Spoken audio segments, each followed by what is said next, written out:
Bukan dari nenek moyang. Ini hal yang hebat sekali. Saudara yang mau belajar ini secara fakta, cari, saya lupa judul bahasa Inggrisnya ya. Di Indonesia sudah 5 tahun ini ada buku yang sangat menakutkan. Judulnya 24 Wajah Billy. Saya lupa bahasa Inggrisnya. Itu dari Amerika. Dan orang ini masih hidup. Dia lahir tahun 58. Dia adalah satu-satunya manusia yang pernah ditemukan yang mempunyai 24 kepribadian. Kasihan orang ini. Billy namanya. Tapi bukunya tebal sekali. Kira-kira 500 sekian halaman. Tapi saya suka baca buku itu karena menarik. Dan saya sudah ngajak diskusi berapa psikolog, berapa mahasiswa psikologi. Kok bisa ada orang seperti itu? Saya mau tunjukkan. Hanya Alkitab bisa menjawab. Kenapa ada orang punya split personality sebanyak itu? Jadi dari 24 kepribadian itu, ada anak kecil, perempuan, ada anak laki, ada pelukis dengan 3 pribadi, ada orang Rusia, ada orang Inggris. Dia ini pemerkosa, dia ini pembunuh.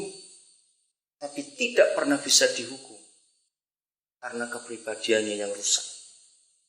Ketika pengadilan bulan-bulan pertama, wah kasihan disiksa Billy ini.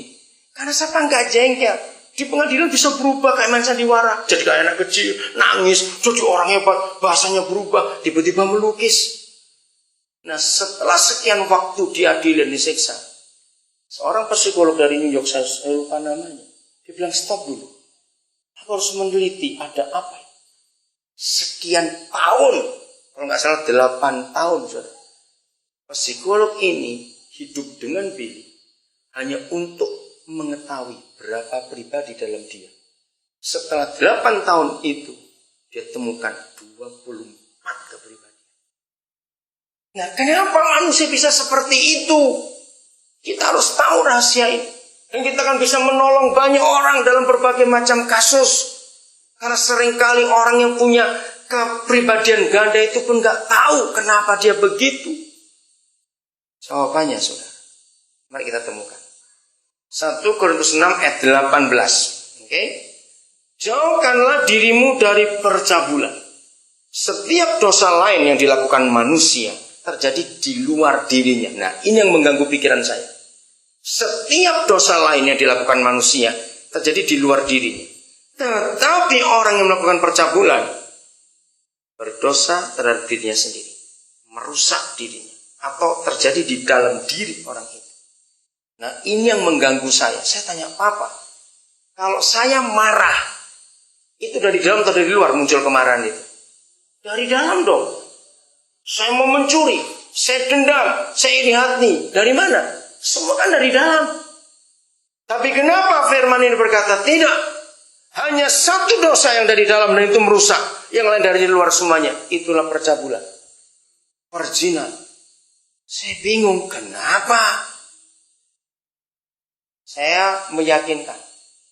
Tidak ada buku teologi apapun yang saya pernah temukan. Yang saya pernah baca. Tidak ada teolog manapun di dunia yang pernah membahas ini. Hanya Roh Kudus yang memberitahu.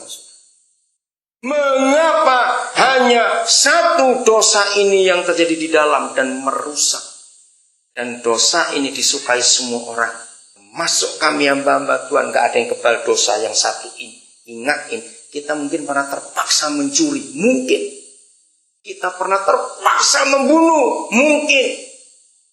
Kita pernah terpaksa emosi, lalu pukul orang. Mungkin saya pernah. Tapi kalau kita sudah sadar, kita nggak akan mau buat itu lagi. Tapi kalau dosa perzinahan, saudara, aneh. Begitu sekali pernah berbuat, walaupun itu pendeta, sulit berhenti dari itu. Jawab iya atau tidak, kita harus mengakui. Yang satu ini jahat sekali. Kenapa? Maka itu firman ini berkata itu terjadi di dalam, bukan di luar. Dan itu merusak. Akhirnya saya tinggalkan. Saya kalau belajar firman, ada satu rahasia, tapi saya sudah cari belum terungkap, saya diamkan dulu. Berarti belum waktunya untuk saya ngerti. Sampai suatu hari, Ya, saya punya teori dari seorang hamba Tuhan dari Magelang, namanya Pendeta Yesaya Sunarso, dia sudah meninggal. Dia manggil saya Den, kalau kamu belajar Alkitab pakai teori ini. Alkitab itu akan menerangkan Alkitab itu sendiri. Jadi artinya, untuk mengenal firman ini, jangan pakai penunjang buku-buku lain. Satu hari Yeremia pernah lagi belajar Alkitab, Pak Narso ini datang, dan saya ada di situ. Ternyata di mejanya Yeremia dia ada berapa macam buku. Pak Narso masuk sudah. Dia marah, buang semua buku itu. Saya kaget, lu kenapa marah? Ternyata Pak Narso berkata, kamu tahu arti kata Alkitab? Itu dari bahasa Arab. Al, itu segala-galanya. Kitab itu buku. Buku yang ini adalah induk, adalah mother of all books. Dia adalah bukunya buku-buku. Berani-berani kamu menyejajarkan dia dengan buku-buku yang dibawa dia. Saya kaget. Nah, di situ saya belajar teori. Kalau kamu ingin tahu rahasianya, jangan cari buku lain. Maka Alkitab akan menerangkan Alkitab itu sendiri. Saya dari situ pakai teori itu sampai hari ini. Kalau ada satu ayat yang kita nggak ngerti, simpan. Biar waktu Roh Kudus yang akan menetapkan. Nanti satu hari waktu kita belajar lagi, kita bisa ketemu di pasal yang lain, di kitab yang lain. Oh itu. Nah kebetulan ayat ini ternyata penjelasannya di dua ayat di atasnya. Ayat 16, mari kita lihat. Mengapa hanya dosa percabulan yang merusak? Kenapa dosa lain tidak? Ayat 16. Atau tidak tahukah kamu bahwa siapa yang mengikatkan dirinya pada percabulan? Maaf, saya tidak mau baca kata perempuan. Sebab zaman terakhir ini gila. Sudah cukup banyak pelacur laki-laki juga. Betul tidak? Cukup banyak sudah. Dan itu bukan rahasia. Maka itu saya nggak mau baca. Jadi semua kata perempuan tentang cabul saya nggak mau baca. Karena ternyata laki-laki juga banyak jadi pelacur. Saya ulangi lagi. Atau tidak tahukah kamu bahwa siapa yang mengikatkan dirinya pada percabulan, pokoknya melakukan hubungan seks langsung maupun tidak, siapa saja menjadi satu tubuh dengan dia. Saya mau pakai kata bersetubuh dengan dia. Sama bukan? Oke? Sebab demikianlah kata nas, kata firman, keduanya akan menjadi satu daging. Nah, ini jawaban. Tidak ada buku lain yang menuliskan, dan tidak ada seorang ahli manapun di dunia yang pernah tahu kenapa manusia bisa punya split personality. Hebat Alkitab ini, saudara. Dan betul kalau dikatakan Jesus is the answer. Dan itu betul. Yesus jawaban, firman ini jawab. Ternyata begini. Hubungan seks itu Papa yang ciptakan. Katakan amin. Hubungan seks itu kudus. Karena Papa tidak pernah memikirkan yang jelek. Seks diberikan kepada suami istri. Oke? Nah, kalau itu tidak dipakai oleh suami istri, efeknya sama. Dua orang itu menjadi satu daging. Apa itu satu daging? Gambarannya paling gampang, kita makan roti.